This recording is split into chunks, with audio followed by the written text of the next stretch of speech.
Okay, beautiful people, Yanni Laree here, and I am going to be teaching y'all how to heal while you're broke. First and foremost, healing while you're broke is very real. It's very valid, and it's very possible. And I'm actually speaking from experience. Even if it doesn't really look like the soft life that people are like selling online, right? There are ways to heal without money, without shame, without like waiting for life to actually be perfect. So, and as y'all know, I have tons of notes, so I'll be going back and forth, okay? Don't worry about that. Just get the message, okay? All right. Now, first and foremost, you need to release this idea that healing actually costs money. Oftentimes, I get people who come to get a reading from me, and they're looking for some sort of like glamour spell, or they're looking for some sort of like something, but really they need like deep healing, right? And they're like, well, I can't afford to go to a therapist. I can't afford it, you know.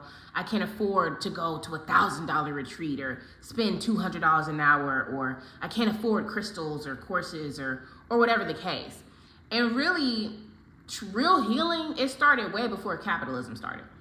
Real healing started way before social media, right? Before what people portray healing to look like, right? People think that healing has a look, and that's not the case. I think that awareness, right? Being aware, first and foremost, aware of the parts of yourself that are unhealed, honesty, like being so real with yourself about what you still need to heal.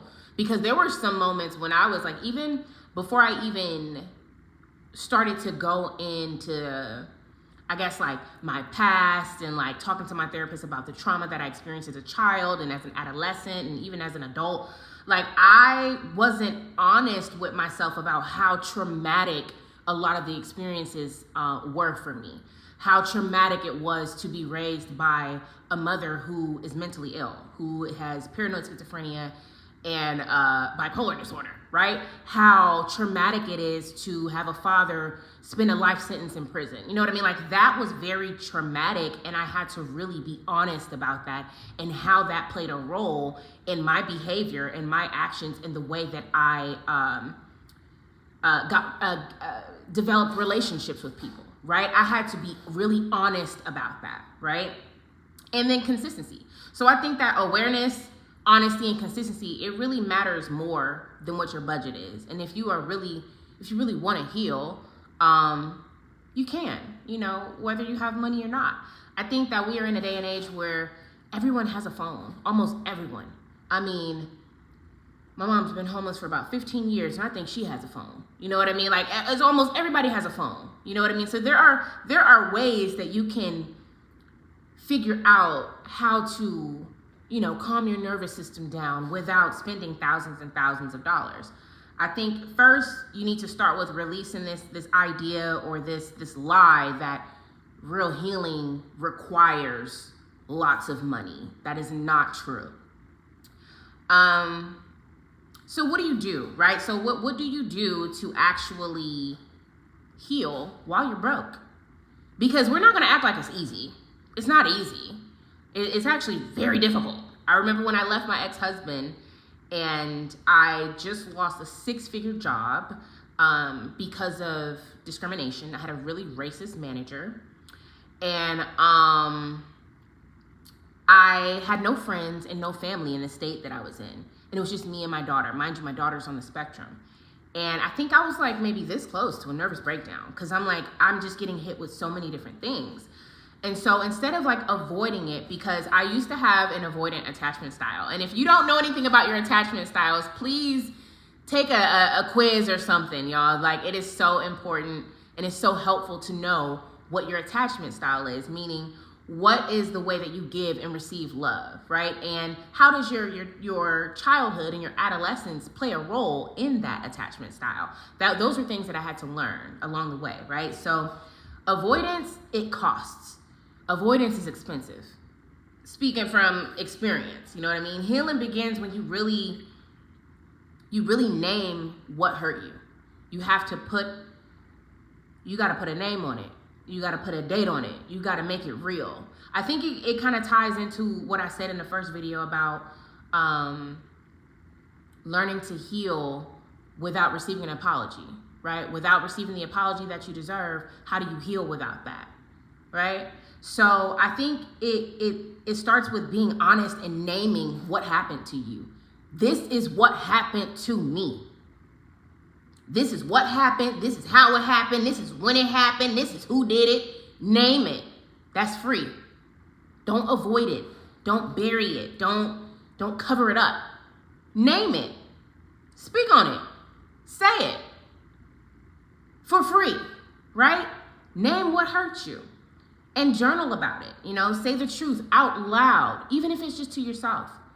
Your trauma is real. Your pain is real. Say it out loud. You have to stop minimizing your pain just because other people may have it worse, right? I had that so bad. I'd be like, oh, Yanni, you got so many things to be grateful for. Like, other people have it worse. You know, it's okay. Other people, I need to be grateful for everything because other people have it worse than I do. But the reality of it is, unprocessed pain, it doesn't disappear. When you have pain that is literally seeping through your damn pores, like, it doesn't disappear. It just leaks. And who does it leak onto? You, your friends, your family, the relationships that you are forging. It leaks. It does not disappear. So you can avoid it as much as you want, but it will still be there. I had a client a couple weeks ago, I just want this to be gone. I just want it to be over. It'll never be gone. The trauma will never be gone. You've been traumatized, baby. Say it. That's okay. The actual act of it is not okay, right? But it's okay to say, I was traumatized by this situation. No matter how big or small it might appear to someone. Baby, if I go down the list of things that my ex-husband did to me, honey, I've been shooketh to the core. Traumatized. You hear me? And I had to make peace with that. I had to make peace with the person that I once loved intentionally traumatized me, right? I had to say that out loud. I had to feel it. I had to sit in that. But I don't mean sitting in it in a way that's like causing this rage, because I was there too. I had the rage too, baby. I was ready to, what you want to do? You know what I mean? Like, you have those moments where you think about the trauma that happened to you. You think about what somebody did to you or said to you or something. And I used to get this like heat in my body. Like, my body would be hot. Like, I'm ready to go. You know what I mean?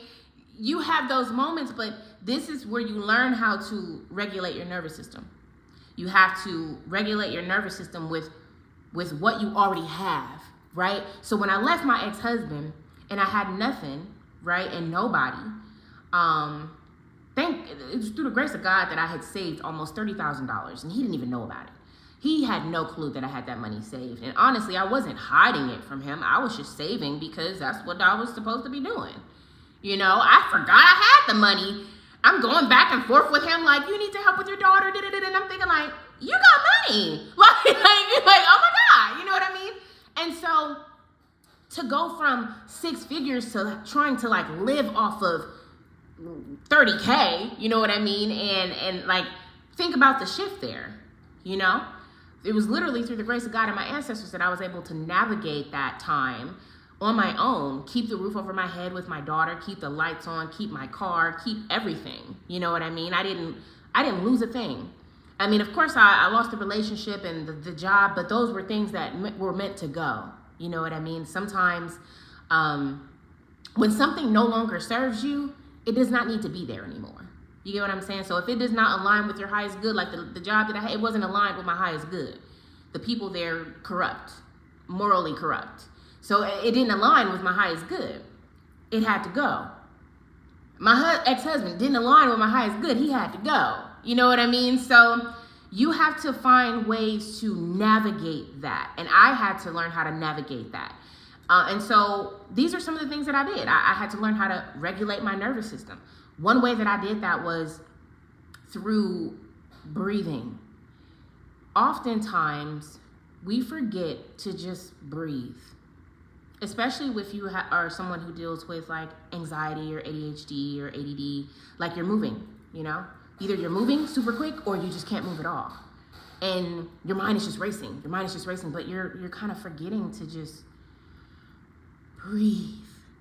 You know what I mean? And I would do that through like mindfulness, meditation, like meditation things on YouTube, listening to like grounded meditations, listening to self-compassion meditations, sometimes just listening to music, going outside, walking, grounding myself in reality. Now, if you are out in the snow, I don't recommend you go for a walk. So you might have to figure something out on the inside. You know what I mean?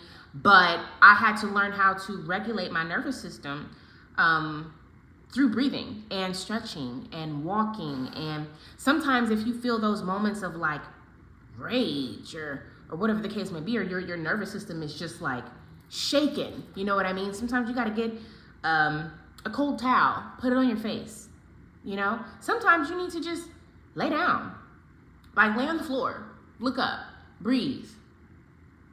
That's how you can regulate your nervous system for free, you know? That's free. Being calm it's a biological skill. It's not a luxury. You don't have to have money to calm your ass down. You know what I mean? Like, you don't have to be rich to be calm. You know what I mean? It's a biological skill. And you have that skill, you just have to practice it a little bit, right? And like I said, sometimes when, in the last one, I was telling y'all about healing while you're dealing with mental illness. That could be a struggle sometimes, right? So these are some ways that you can just stop, pause, and regulate your nervous system without having all of these things, right? Without having all of this money and so on and so forth. So that was, one was get rid of the lie, right? Get rid of the lie that healing costs a lot of money. 2 was naming what hurt you. What hurt you? Who did it? When did they do it? Don't try to focus on the why, okay? Because I used to focus on the why so much. And I have so many clients who are focused on, why did they do that? The why, it's the what. What happened to you, right? Sometimes we'll never understand the why. Sometimes we'll never get the why. We'll never get the answer to why it happened. It just happened. Just know that it happened and speak on it for free. That doesn't cost you a thing. Oh, and then, like I said, regulating your nervous system. So also, while I was navigating this, right, because I told y'all I had to leave my husband, leave the job, and I had to navigate, you know, going from 6 figures to 30K, you know what I mean? And like, how was I able to do that and still heal myself, right? Boundaries played a big part in that. 1, just like setting financial boundaries for myself and just knowing what I can spend on and what not to spend on. And then 2, just like mental health and emotional boundaries, right? I had to set those boundaries because I needed to protect my energy. I needed to save my energy and I needed to protect my energy. So that meant I needed to change my number. That meant only certain people had access to me. That meant I couldn't afford any additional emotional chaos. So if you were someone in my life who caused even an inkling of emotional chaos, even just a little bit, baby, you could not be around me at that time. I don't give a damn how much I cared about you or you cared about me. Sometimes, y'all, you just need to let people go. I don't care if it is your family. I don't care if it is a friend. I don't care if it's your mother, your father, your sister, your brother, your cousin. I don't care. Anybody can go if they do not respect your boundaries, period. Anybody can go. They're gonna have to go in order for you to heal. That's the reality of it. If they can't respect your boundaries, if they can't understand them, they have to go. I also did things like I had to stop over-explaining. I had to just say no and realize that no is a full sentence. No is a complete sentence. Somebody asked me, no. You don't have to give a why. You don't have to give a why. You don't have to explain why you don't want to do something, why you're not going to go anywhere. No. No is a complete sentence. That's okay. And I think all of this is just it's just distancing yourself from people who drain you. You know, for me, I'm a very spiritual person. When you are a very spiritual person and you are empathic, it is very easy for you to absorb a lot of different energies, right? And energy vampires are very much so real. Some people will just want to be around you just because they love your energy, they love your aura. They hate you, right? They can't stand you, but it's like your energy, your aura that they have to be around. They're taking, draining you. Their cup is getting filled up. Your cup is running dry, baby.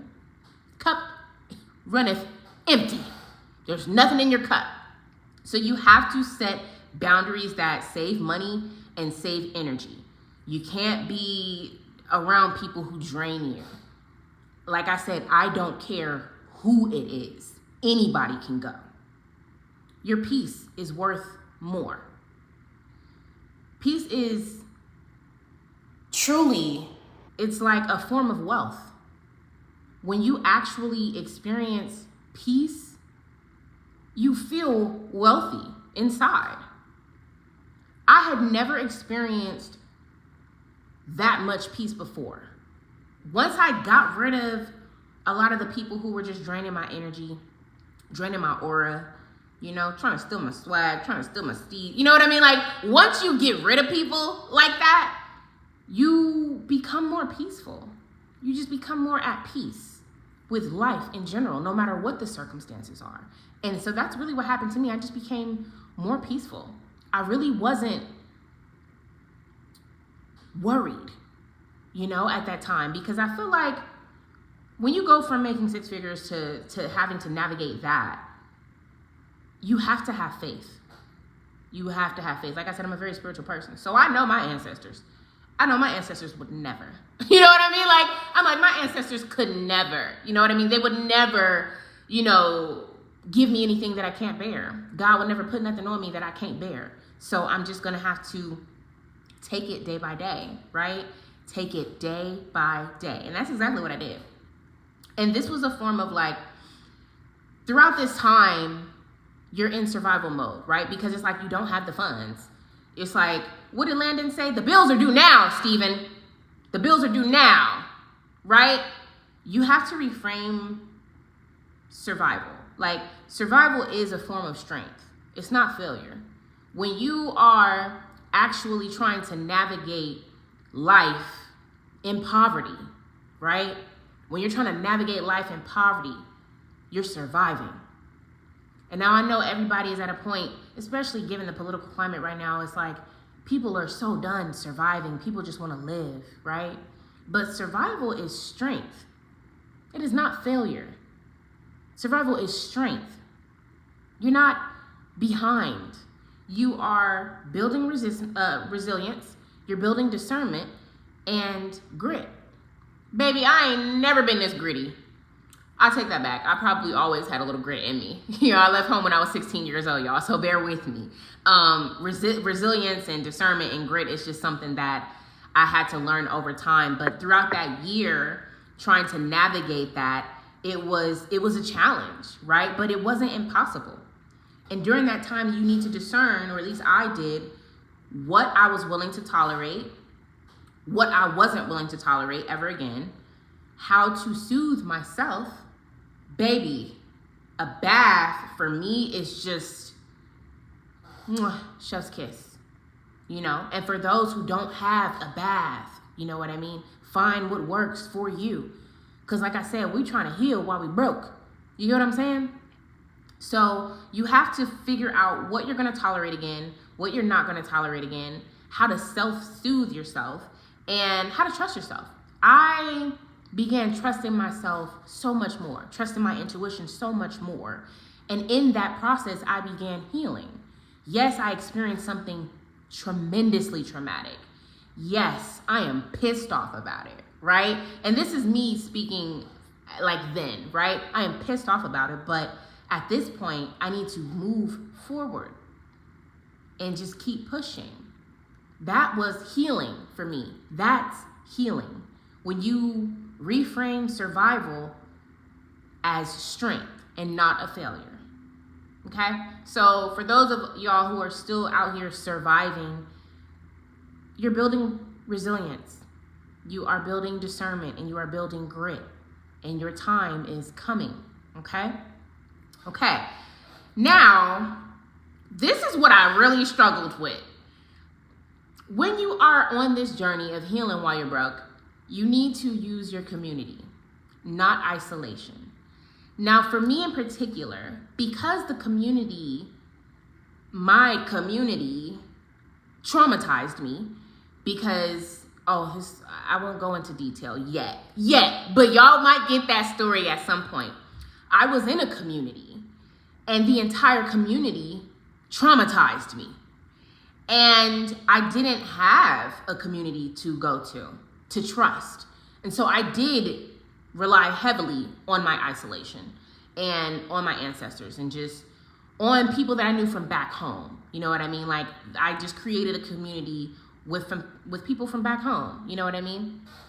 And like I said, this was the biggest thing for me because I'm one of those people that's just like, if something happens, I'm just going to figure it out on my own. You know what I mean? I'm not going to communicate with people everything that's happening. You know, I tell people after the fact. Most of the time, people are like, I had no clue you went through that. It's like, I know, because I was healing. I was getting myself through it. What I'm going to tell you about it, for? What you going to do for me? You get what I'm saying? Like, I had that mindset. But I think that if you can find a safe community, I did not have a safe community. So if you can find a safe community, lean on that community.